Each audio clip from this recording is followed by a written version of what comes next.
guys, this is exciting. Now I have to get a new phone case. And I got the 16 Pro. I gotta get a phone case and I gotta try to find like a witchy charm thing for it. I understand. Yeah. So I got the Desert Titanium. I'm so pumped. Yay. Yay, new phone. Hi guys. I love you. So hi, Sweetest. Come here. Hi, everybody. Oh, so sorry. I didn't mean to shock you. Apologies. Hi, everybody. We aren't really high. We're trying a new thing where I'm not crating them when I leave. We just tried it yesterday for the first time. This is a good yawn, my baby boy. That's a very good yawn, handsome baby boy. I went to the post office yesterday. So it was like 25, 30-minute errand max, and they were good. So today, I'm kind of kicking around like how I want to do this because I have to go to the med spot today to get round 1 of Sculptra done. And it's about a 40-minute drive. So that's about 2.5 hours. And my thought is, that's a big jump. Like 30 minutes to 2.5 hours is a significant, I'd rather do like 30 an hour, 90, you know what I'm saying? And then tomorrow I'm going to be gone too. I have to go meet a friend for coffee and then I got to run a couple errands. So I'm kind of thinking like, do I want to risk it with them? And I kind of do. I think the thing with me is they were so tough as puppies because they're litter mates and we had a farm, or I had like a, you know, my old house was a farm. So like just very different.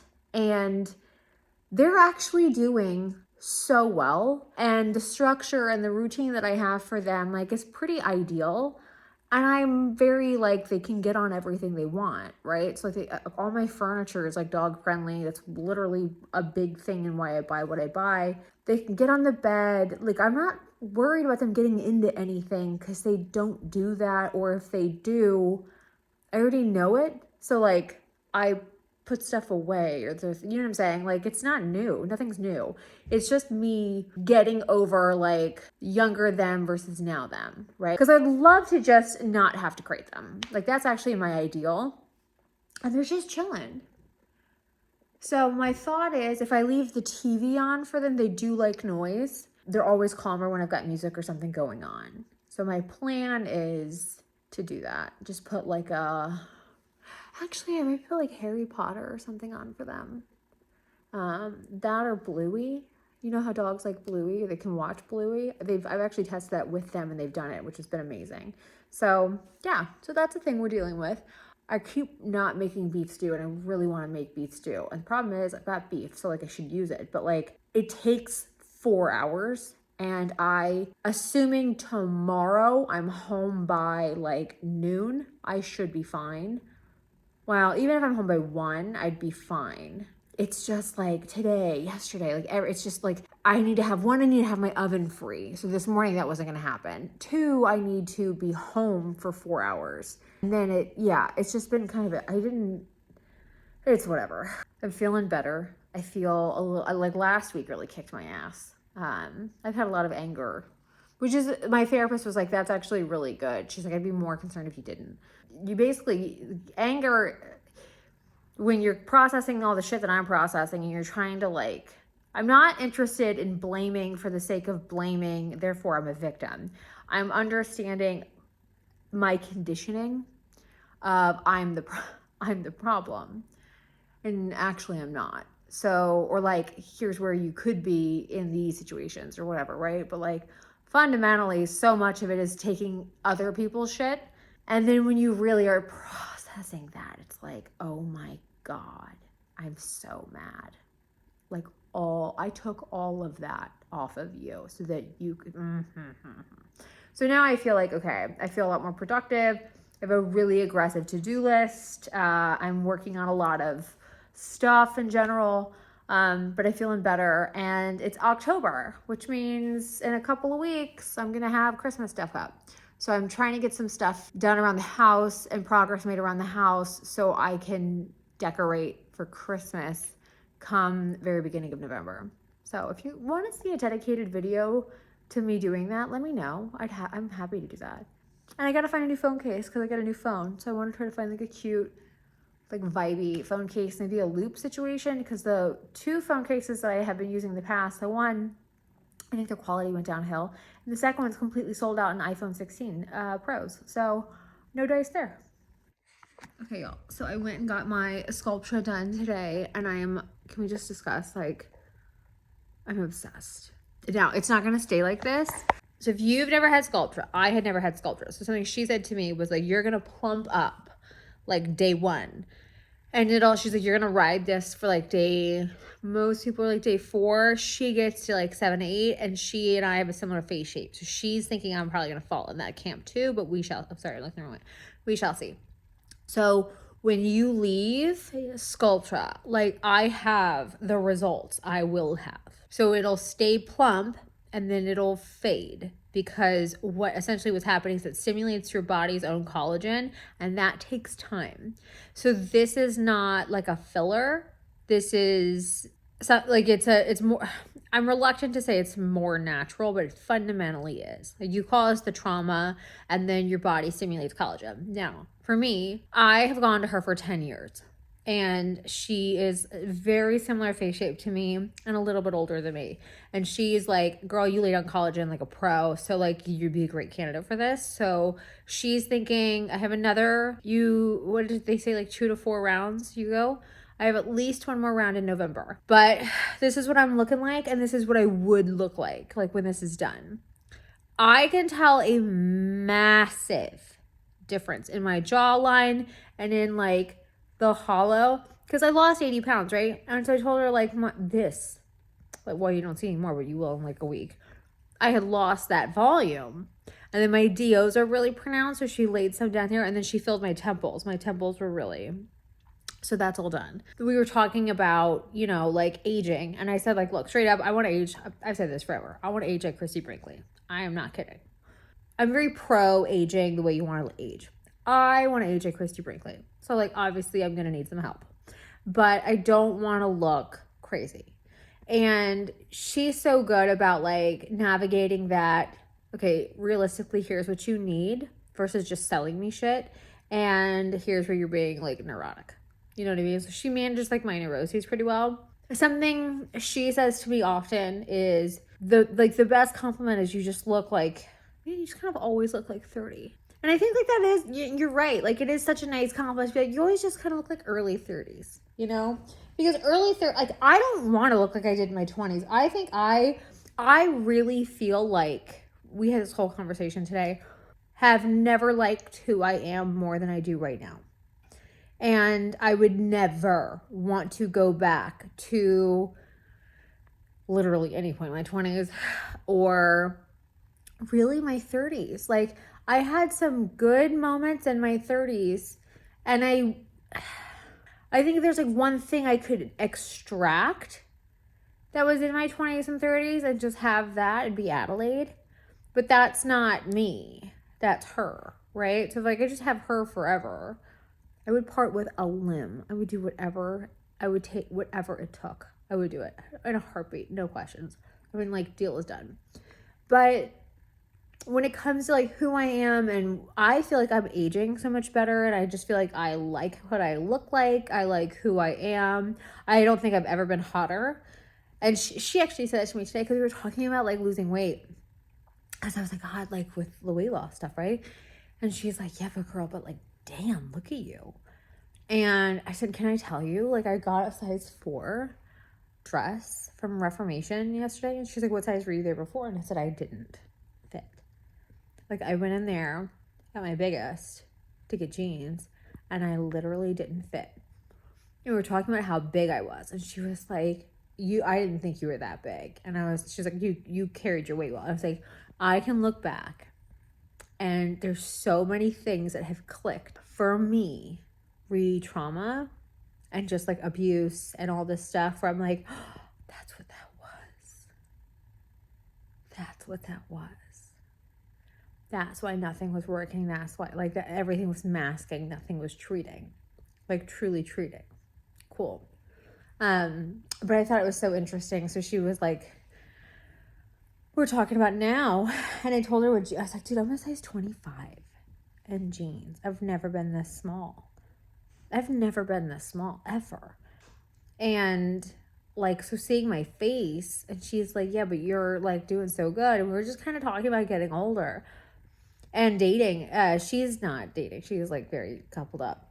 But she was saying like, listening to you makes me miss living alone because like you're just having the best time.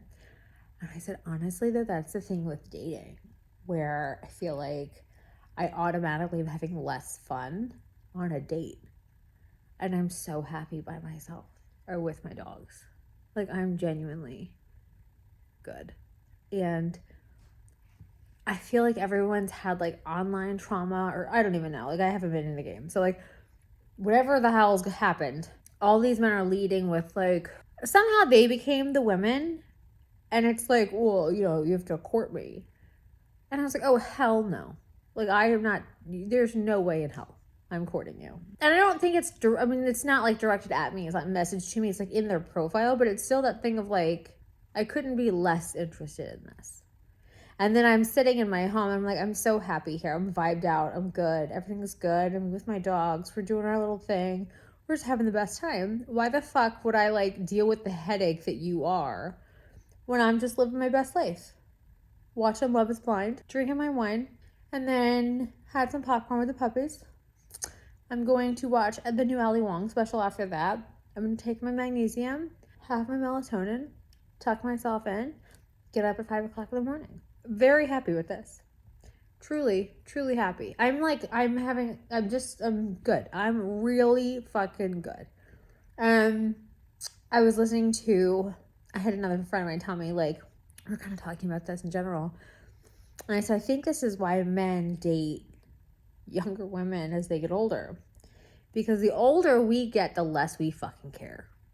And also, we're smarter and we're harder to impress. And they just don't want to do the work. Like, I can tell you my ex is dating someone 10 years younger than me. So she was 15 when his oldest was born. So she was a literal child when his first child was born. And I know a lot about this because I found out like a dump truck of trauma at once. So, but it also like tracks because I'm like, oh yeah, you'll be like impressed by this. Like, you're not going to ask further questions. You're not going to press. You're also on the clock, so you don't really give a shit. But like, you know, you're kind of teasing out like, as we get older, we demand emotional maturity. We demand emotional intelligence. They are different fucking things. We also demand that you have your shit together. So if you're like 44 and you think the fact that like you're either A, a homeowner, B, have good credit, C, have a solid job, D, are in therapy, E, no married, never had kids, one of those things, no kids, never married, I flipped them. If any, those are almost always in the profile. If you're leading with that, red flag, automatic red flag. Because none of that tells me who you are as a person. Not one thing. I think it's a massive issue if you're middle-aged and you've never been married. Or like never been close. I think it's a massive issue. I don't want to date a father, so I'm fine with you not having kids. I think it's a massive issue if you're like defined by shit that's on paper. Or the like, hope you have a passport. Why? Why do you hope I have a passport? What kind of like fucking weird, like what are you like allergic to having a routine? Like, no, I don't. Even like actual success, like I think of Kim Kardashian, right? Where it's like, the girl's got 4 kids, has her own private plane and multiple businesses, is a fucking self-made billionaire. And even she like swears by a routine. She's also single. And I'm like, you think there's a line here? Like we all just eventually say, fuck it, we're better off without you. You don't bring anything to the table. And I'm not going to subscribe to this concept of marriage or partnership or being a girlfriend or literally anything. I don't want anything to do with you. Go away. I'm fine. I'm happier. I'm reading. I'm with my babies. I'm doing whatever I want to do. I'm buying my shit. I don't have to run it by anybody. Oh my God. Men are so stressful. if it's not a vlog, if my hair doesn't look like shit at least once in the video, right?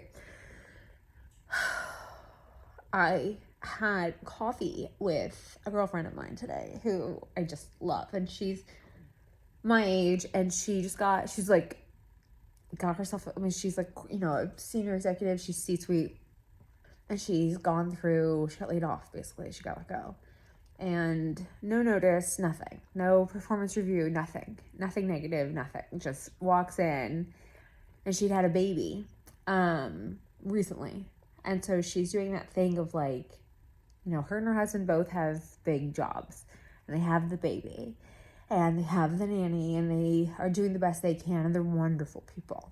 And she's like, it's just, there's something about hearing someone else who's like done it all right say, and this asshole, meaning her boss, has never once like humaned with me. And never once asked about the baby, never once asked how I was doing, never once said nothing, never once identified me as like identified me other than a working person. And I'm thinking about that today. And I'm just thinking about like, what I said to her in the moment was, it's because he would think you're boobs. He would think, oh, you had a baby, you're feeding the baby, this is an HR violation, I'm going to say something that because I don't know what to say, you know, and men are simple creatures. So, and she laughed, and I thought, like, you know, it's funny to me how I'm so in love with being a woman at this age. Because I find that all of us collectively are just so over it in extremely pragmatic, logical ways that burn deep, deep down. So, like, we know why we're mad. We have bullet points. And, like, depending on how long your fuse is, you're there. And whoever did it to you earned it. And she lives in my old neighborhood. And she was, like, giving me the neighborhood tea. And it was so cute because she was like, you know, her husband and her, and they walk the baby in the stroller every night. She's like, you can tell. He said, you can tell Sarah doesn't live there anymore because everything's like gone to shit. And I laughed, and I was like, that's so sweet, because the gardener heart of mine is like, like, I love that I was like indirectly known as that. Like, no one actually said to me, I get asked for gardening advice out on my walks, but like no one actually like said anything to me. And so it just was really sweet to hear it. But then the other thing I thought was like, listening to my friend start the process of like the deeper conversation with herself of, okay, so what do I actually want to do now? Like, I didn't just go through all of this and like have this baby to then not be a mom, right? Or like have my kid raised by a nanny. I didn't just do all of this. So you're ultimately like that. We all have existential crisis questions.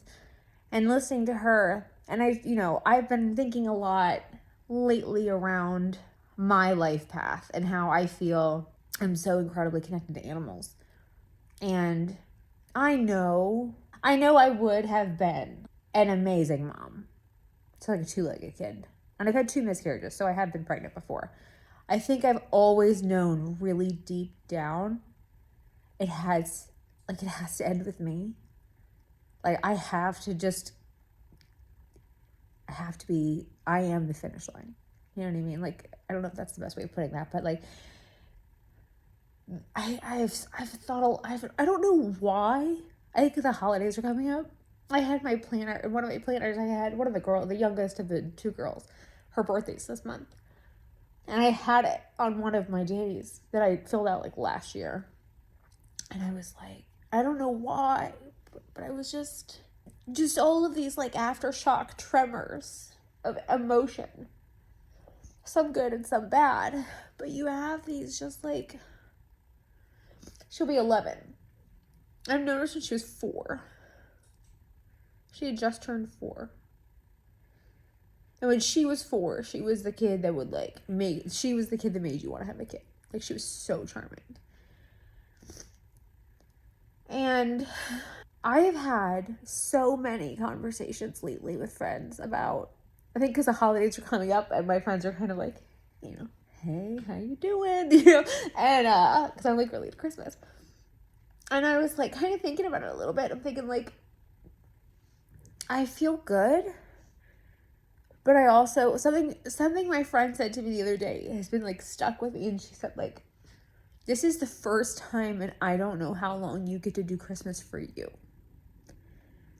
She's like, I was watching your Vlogmas for like 2019 and you're just running through this long, she's like, I remember like listening to this long ass list and thinking, none of this is for you. This is for your family. And now that's all gone and you get to do whatever you want.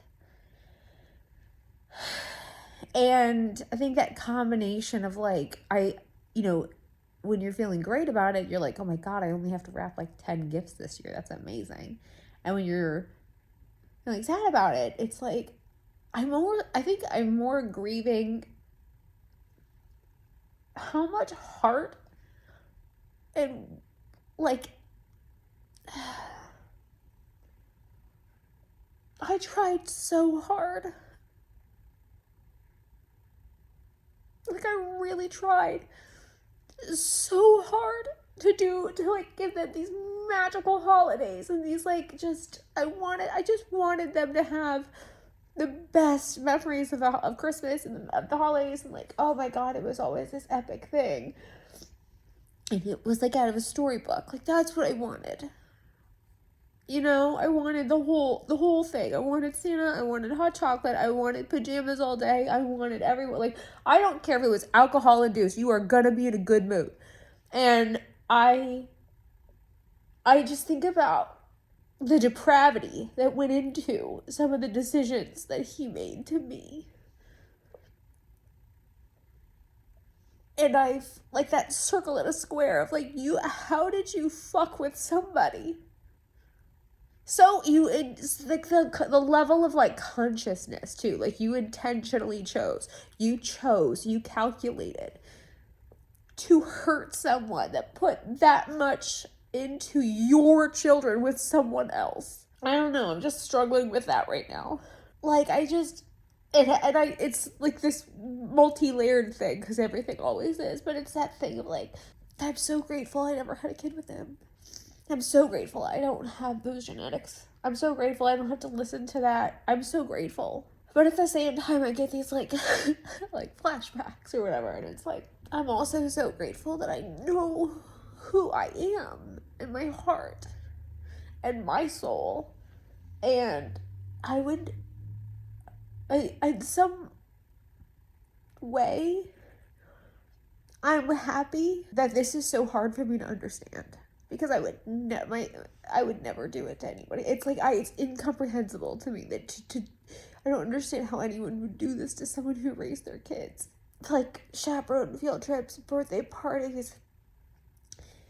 You know, I wrapped like bottles of wine for teachers and like like incepted them for school presents, and you know, just all the fucking work. And I just took shit for it. All I got was shit for it for 6 years. And then when he stopped getting shit, I became the problem. Because once he wasn't in the line of fire, it was just me. It wasn't his problem anymore. And then when I stepped out of the line of fire and said, well, fuck it. Like, if you're not going to deal with this, I'm not going to deal with this. Then I became the bad guy. And it just, like, that makes me feel better, because at least I know, like, ultimately, you know, whatever. But yeah.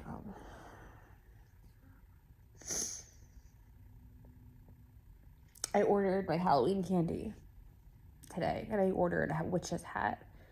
And I'm going to get the puppies witches costumes. So I'm going to have them both dress up, and we're going to sit outside and pass out candy.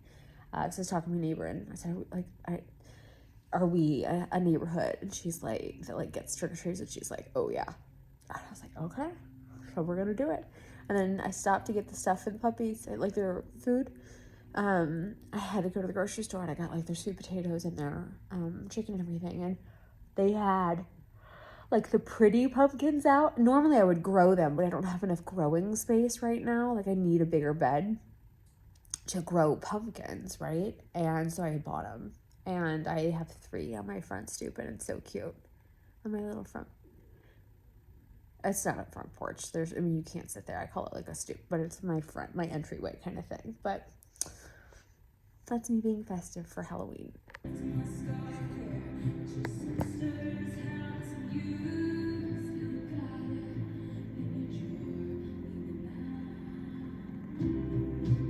Good morning. I look like shit. It's fine. I spilled coffee all over myself in therapy.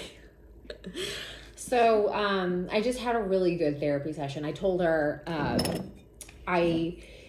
one of the things, so I have grief and I have trauma, right? I have complex PTSD and I have grief. And so she's explained, I see her for grief and trauma. And she's fantastic. I know I say that like all the time, but I love her. So she called out one of the issues I was having this week is I've had a lot of emotions around the girls, the kids. And like, cause it's the holidays coming up and Halloween's around the corner, and just like, it's the first time in years I haven't had to like play that game. And I notice it. And I told her like, I don't want to go back, but you get these like, I've had friends say to me like, oh, it's so nice that you don't have to deal with that anymore. I said, it's almost like reductive though, because I still get these aftershocks and these tremors. And she called out like, oh, that's grief. Like you have to honor the grief process. And then also like, when you're rehashing things in your mind, that's literally your mind ironing out self-protection. So it's not, because I told her like, I don't like the fact that my mind is like, I still get so mad. I'm just like fuck you, because it's the kid thing, right? Where it's like, I did so much shit that I'm like mad about. And she was like, no, that's good though, because she's like, and I said like, I don't want to bypass my healing, but at the same time, I don't like that I'm going down these roads. And she clarified that for me. So I say that in an effort to share with you, if you're in a similar boat and you feel like you're spiraling or you're like circling this doom drain of like, why the fuck am I doing this thing in my head? I like that. Like you're like, I am sure shit never doing this again. And you're ironing out self-protection. So great. Other thing she said, I've called out is I stopped dating. I'm going to take 6 months off probably. I guess I want to go like through cuffing season. So I think cuffing season, St. Patrick's Day. I don't know. I haven't even looked it up. I don't care that much. It's more of I'm mindful of the holidays, and with everything that I've been through, I do not want to put myself in a situation where I'm kind of distracted and focused on something I don't want to be focused on, with somebody that doesn't have that kind of rank in my life. So I want to focus on myself. And so she said, one of the things I'm tasked with this week is I have a really ideal week for this too. I don't have any out of the house plans for the next Thursday I do, but so I've got a full week to do this. Pay attention to what fills your cup and what drains it. So pay attention to your energy flow, and then pay attention to when you get distracted and like when you start to like check out. And I was like, ooh, that's such a good idea. So I'm going to track those things, because I told her like something that I'm struggling with is when I leave the house, if I'm gone for hours, I set these goals for myself and I have all this shit I got to do and whatever. And then I can't do it. So there's this, my prior self would have been like, do it anyway, persevere. And like you drain it, and then you're like, you pay for it, right? You self-sacrifice to the point where like, why? And really, I need to break that. But it's so ingrained in me. I'm like, I'm basically rebuilding, but when you are the architect and the house, it's hard. And so I'm going to try that for this week, and see how I feel. And I'm going to give myself a really good week at home to like, okay, what deposits in my account? Because I know if I leave I'm very much a homebody, we know this. If I leave my house, that is a lot. It's very draining for me. Sometimes I like it, but like I like going out with like friends or whatnot, but if it's back to back, I definitely notice. Like this week I've been gone, I front loaded my week, And so I just noticed like I'm behind, right? And then I beat myself up for that. But then I know I'm not supposed to be beating myself up for it. Like it's just cyclical. It's like the moon. Like it's okay. Not every day has to be the same. And also, why do you need so much structure? Like what's the like why are we vilifying fluidity? Right? Or trying, like that's so natural and you're so into nature, and like why is, and it's just this really fucking weird junction of my brain, and it's like my conditioning versus myself, right? Like what I actually love and want and need, and like who I am, and all of my conditioning and like the structures that I was raised in, and that sort, like there's this really intense friction point, and I'm teasing that out and really shedding a lot of stuff, but you don't really realize how embedded it is into your actual thought. Like how I even go to approach change is influenced so heavily by this.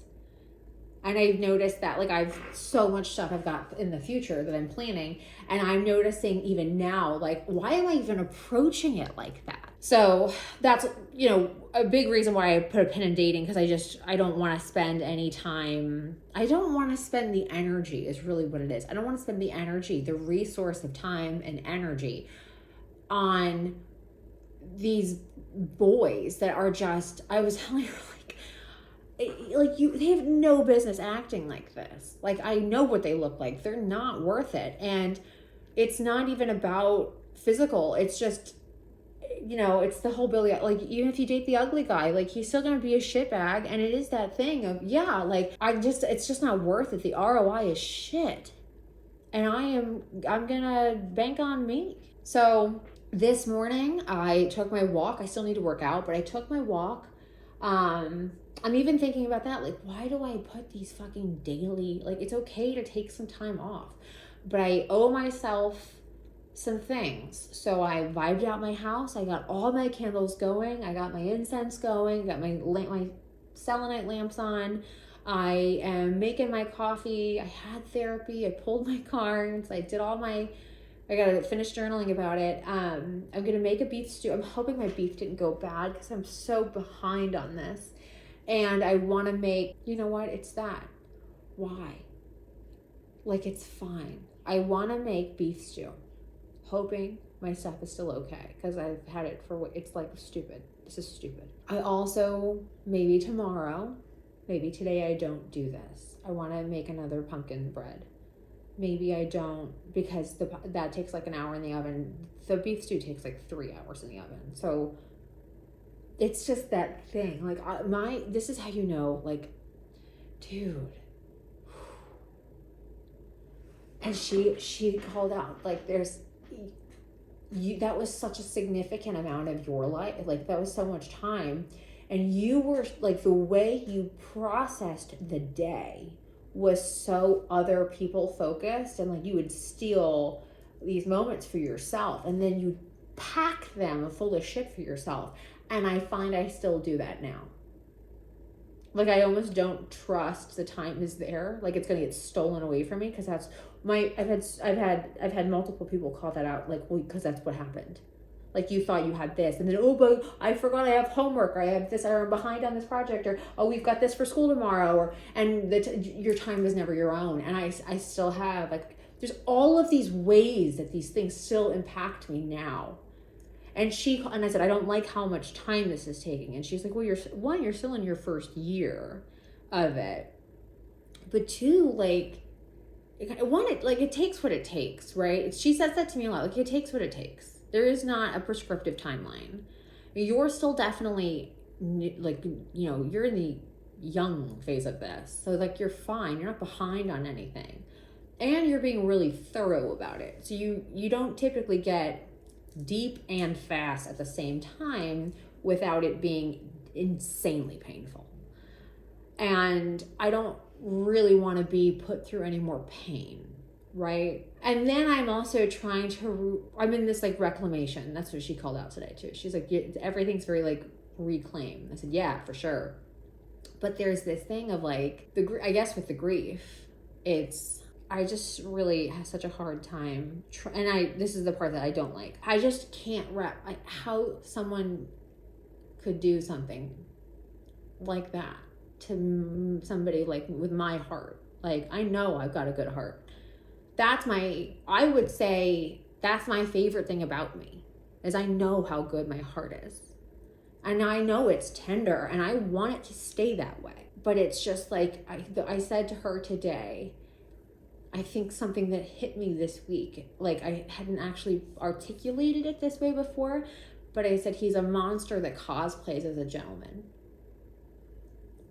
And she's like, say more. And so we expanded on that. And then I said, I think that's the part where I don't think I had, what part of me has to, like something I'm sorry, I know I'm not finished. Something she's teaching me is you can have a soft heart, but you've got to have really strong boundaries. So this is good for you because you're learning how to put up a boundary and when to, and then to trust it. So that steel wall's going up the second, because you know how good you are and they don't get access to that. This is the thing that sucks, and this is the thing that's tricky, and this is also why I'm sharing it, because if you're going through any version of this yourself, like I know how much it sucks. Trying to move forward, but you feel like you're still stuck in these things. Like it's still so like in you in ways. And it's just helpful to have someone say to you like qualified, right? Like an actual therapist saying to you like, well, I mean, technically, like, yeah, you're in the everyday of it. So yeah, like it's annoying because you're like, I'm not a fucking again, but you're still in the first year. So this is the first Halloween. It'll be the first, like you did technically do, he told me the day before Thanksgiving. So, you know, you technically, this is still the first, you did do those holidays with them. Yeah, it sucked, but you did it. So this will be the first time. So it's not only just, is it the first time that like, it's, you know, without them, but also like, you're trying to make it yours. So that's you don't even get to go, you're not even trying to go through it. You're trying to go through it anew. That's a lot to put on. So like, do you see what I'm saying? So there's this kind of value I find with her saying that of like, oh, that's why I'm rehashing it. And this is why I'm doing this. Because you're just trying to beat into yourself like the fortitude and the reclamation of self. You know what I'm saying? So it's like, not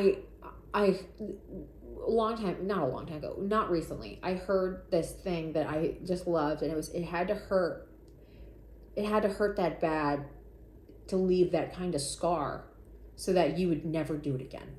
So you would always remember. And I think that is exactly it. The other thing I think, the kid thing too, right, is there's this feeling I've been struggling with this all week, but it's been on my mind. I heard another one of, you're the manifestation of generations and generations of prayers. Like you are the answered prayer of generations of trauma. So it's essentially ancestral trauma. And I think the line ends with me. Like there is a reason why it had to be what it, like all, like this is so much bigger than me, and I'm the one that has to go through it, and it ends with me. I'm not passing it on to another generation. I'm not shining a turd and trying to tell somebody it's a diamond. I'm not doing the something out of nothing bullshit that's been fed to me my whole fucking life. And that's the measure of success. Just how hard was it? That's such a fucked up way to live your life when you think about it. Like the value of that kind of toil is so destructive actually. And it primes you for that kind of manipulation, especially when it started from your parents. So there's just been a lot, but yeah. I'm gonna try to make some beef stew.